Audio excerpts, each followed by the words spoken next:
Yok, yanlışman neymeyle. Bilgişince günah etmen aydaylın. Bilip durup bilgişince bir günah ediye. Günah düğününü biliye. Hay keyfini günah ediye bilgişince ha. Ohum sonra azan eştiye, yaşıcırı mübarek vağv eştiye, Allah Zülcelal'ın mübarek kelamını eştiye. Ay Hudaýycan, men ne ettiripdirin, men bilgişilce günah etipdirin, estağfirullah diye bana kafa açılıydı. Ne mi deyip bilgişilce günah istedi, peyli doğru daha. Yönü bir nefsini hay deyip bilmedi. Yönü nefsini hay deyip bilmedi. Peyli doğrudu.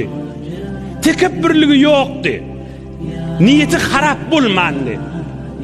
Şeriatı Allah'a ıtiraz edin. Neyim bolmaya ki bir diyinip niyetinde yok.